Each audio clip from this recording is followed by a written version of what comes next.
अपनी वेबसाइट के ऊपर आप जो भी कंटेंट डालते हैं वो एक रीडर के लिए लिखना चाहिए आपको, बट अगर वो एसईओ कंटेंट हो जाए तो साथ में सर्च इंजन के लिए भी वो कंटेंट हेल्पफुल हो जाता है। तो सर्च इंजन समझेगा उसको और सही ऑडियंस के लिए रैंक करेगा उसको। तो जब भी आपको कंटेंट लिखना है, मेक श्योर आप एसईओ ऑप्टिमाइज्ड कंटेंट लिख रहे हैं अगर वो सर्च इंजन के ऊपर जाएगा। अब एसईओ कंटेंट लिखने के लिए पहले आपको आउटलाइन की जरूरत पड़ती है। आउटलाइन बेसिकली वो प्लान है जो आपने बेसिकली आप लिखना चाह रहे हैं। तो जिन लोगों को अगर ना आइडिया हो, क्विकली स्क्रीन पे जाकर दिखाता हूँ आउटलाइन किस तरह की होती है। इस तरह से आप एक पेज के लिए आउटलाइन बनाएंगे जिसके अंदर आप एक टाइटल बनाते हैं, हेडिंग 2 बनाएंगे और जारी बात है हेडिंग 2 में ये जो येलो पार्ट है ये कीवर्ड आपका हाईलाइट हो रहा है। दैट मींस कि इस कीवर्ड के लिए आप आउटलाइन बनाना चाह रहे हैं। इसी तरह से उस हेडिंग के नीचे अगर हेडिंग्स की और जरूरत पड़ेगी वो H3 बन जाएंगी। अगली हेडिंग अगर मेन हेडिंग है उसमें भी कीवर्ड यूज हो रहा है। इसी तरह आप कंटिन्यू करेंगे जितना भी आपका जो कंटेंट है, जितना भी आप कंटेंट बनाना चाहते हैं। अब कैसे पता चलेगा कि ये आउटलाइन कितनी बड़ी होनी चाहिए, कितनी हेडिंग्स आएंगी, कितना कंटेंट आएगा, सारा कुछ पता कैसे चलेगा? एज यूजुअल पहला स्टेप तो स्टार्ट ही कीवर्ड से है।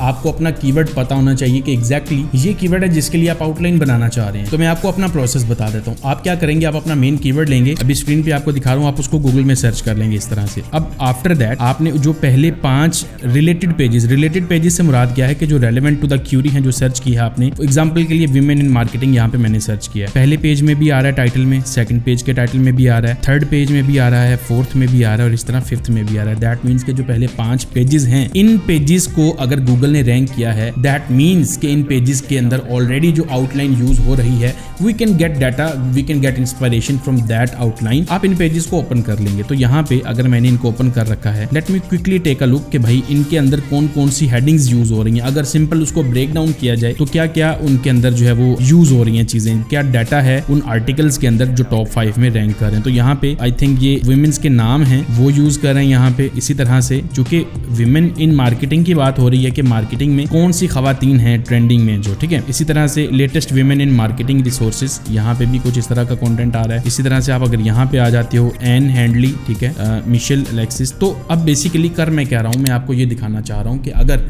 आपके टॉप 5 कंपेटिटर्स ऑलरेडी एक आउटलाइन की बेस पे रैंक कर रहे हैं, that gives you an idea कि आप एग्जैक्ट सेम चीज कर सकते हैं अपनी आर्टिकल के लिए। आपको रेप्लिकेट नहीं करना, डाटा आपका अपना होगा। You will just get the idea कि किस टाइप के ऊपर बात हो रही है, किस टॉपिक पे बात हो रही है उस पर्टिकुलर कीवर्ड के लिए। तो पहला काम तो मैं ये करूंगा ना कि मैं जितने भी कंबाइंड सेक्शंस हैं, फॉर एग्जांपल जो 5 पेजेस में ऐसे सेक्शंस जो हर एक आर्टिकल में एग्जिस्ट कर रहे हैं वो सेक्शन में ले लूंगा। क्योंकि अगर 5 के 5 लोग उस चीज की बात कर रहे हैं, 5 टॉप कंपेटिटर्स, तो भाई मेरा भी करना बनता है ताकि मेरा पेज रेलेवेंट शो हो सके। अब अगर ये पेज मैंने एक ले लिया तो इसके ऊपर से अगर मुझे हेडिंग्स की लिस्ट लेनी है वो मैं कैसे लूंगा? उसके लिए डिटेल्ड की एक्सटेंशन में यूज कर रहा हूँ। गूगल में लिखिएगा, गूगल क्रोम स्टोर में जाके, तो ये एक्सटेंशन आपके पास लोड हो जाएगी। यहाँ पे इंस्टॉल करने के बाद आपने हेडिंग्स टैब पे जाना है। अब यहाँ से आप जो सारी की सारी हेडिंग्स यहाँ पे यूज हो रही हैं उनको कॉपी कर सकते हो ताकि आप सब कंपेटिटर्स का डाटा लो, बाद में उसको मर्ज करो, जो सेम है वो रख लो, जो सेम नहीं है उनको आप डिसाइड करोगे कि उनको लेना है या नहीं लेना, अकॉर्डिंग टू देयर रेलेवेंस, क्या वो रेलेवेंट है या नहीं है। तो मेरे ख्याल में टॉप 5 जो पेजेस अगर वो रैंक है वो किसी वजह से ही रैंक है। आप यहाँ से सिंपली कॉपी करोगे और उसके बाद आपने ये डाटा आपके पास आ जाएगा, ठीक है। तो इस तरह से आपके पास जो इनिशियल आउटलाइन स्ट्रक्चर है वो ये बनेगा। अब यहाँ पे एक बहुत इंपॉर्टेंट चीज है, देखें, आप रेप्लिकेट करके कभी भी आउटरैंक नहीं कर सकते किसी भी पेज को। आप यूं नहीं कर सकते कि अगर फॉर एग्जांपल आपने 5 पेजेस देखे, आपने देखा जी कि ये हेडिंग्स की बात हो रही है, इन सेक्शंस पे बात हो रही है, मैं भी इन पे काम कर देता हूं, मैं भी रैंक कर जाऊंगा। नो,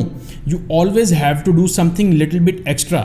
आपको कुछ ना कुछ ज्यादा करना है उन पेजेस के साथ ताकि गूगल आपको एक डिफरेंट पेज और मोर अथॉरिटी पेज कंसीडर कर सके। तो वो कैसे हो सकता है? वो आपके पेज को ज्यादा से ज्यादा रिलेटेड चीजें डिस्कस करने से हो सकता है। फॉर एग्जांपल आपने जो कीवर्ड सर्च किया है गूगल में, अगर आप नीचे आओ यहाँ पे आपको पीपल ऑल्सो आस्क का सेक्शन मिलता है। तो यहाँ से आपने कुछ 4-5 क्वेश्चंस लेके भी अपने उस आउटलाइन के अंदर ऐड कर देने हैं ताकि मजीद रेलेवेंसी क्रिएट हो सके। जब आपके पास आउटलाइन आ जाती है, अगला काम क्या है? अब आपने कंटेंट प्रिपेयर करना है। तो कंटेंट प्रिपेयर करने के लिए आपके पास रिसर्च डाटा होना चाहिए। वो रिसर्च डाटा क्या होता है? फॉर एग्जांपल यहाँ पे ये जो आपका एक कंपेटिटर है पहला, ये 127 कीवर्ड्स पे रैंक कर रहा है, 152 ट्रैफिक ले रहा है। ये वाला 10 कीवर्ड्स पे रैंक कर रहा है, ये भी 10 कीवर्ड्स पे, ये भी 11 कीवर्ड्स पे। अब आपका पेज कैसे इतने सारे कीवर्ड्स पे रैंक कर सकते हैं? ये तो बहुत कम कीवर्ड्स हैं। इवन आपको बाज़ औक़ात क्या होगा, इस तरह के पेजेस भी मिलेंगे जिनके लिए आपका जो कंपेटिटर होगा 100, 200, इवन 1000 प्लस कीवर्ड्स पे रैंक होगा। तो उसके लिए क्या कर सकते? उसके लिए 2 टूल्स हैं जो आपको यूज करने पड़ेंगे अपने कंटेंट को सिमेंटिकली ऑप्टिमाइज करने के लिए, ताकि वो multiple latent semantic indexing terms के ऊपर रैंक कर सके। दैट मींस LSI टर्म्स पे जो रिलेटेड टर्म्स है, आसान अल्फाज में रेलेवेंट टर्म्स जो आपके कंटेंट में एग्जिस्ट करनी चाहिए,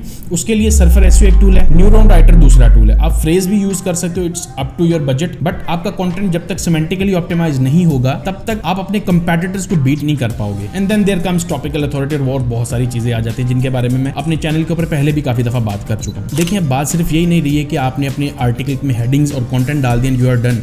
बहुत सारी और चीजें हैं, internal links, external links, images, call to actions, आप अपनी ऑडियंस को एड्रेस किस तरह से कर रहे हैं, आप अपने आर्टिकल की टोन कौन सी यूज कर रहे हैं, ये बहुत सारी चीजें हैं जो मैटर करती हैं आपके आर्टिकल्स के अंदर। तो इस सिलसिले में एक और टूल जो आपको हेल्प कर सकता है वो है SEO पावर स्वीट। आप गूगल पे सर्च करें, आपको फ्री प्लान में भी बहुत कुछ देखने को मिलेगा। Auditing, content writing, link building, research, सब चीजें आप फ्री टूल्स के साथ कर सकते हैं। लेकिन आज भी जो मार्केट के अंदर जो सब टूल्स का किंग है कंटेंट ऑप्टिमाइजेशन के हवाले से, वो है मार्केट न्यूज। आप गूगल पे सर्च कीजिएगा, उस साइट को जाके रीड कीजिएगा, आपको समझ आएगी कि एक्चुअल में ये टूल कितना पावरफुल टूल है। आई एम नॉट सेइंग जाके बाय कर लें, बट एटलीस्ट उसको स्टडी करें, देखें ये टूल है क्या चीज है।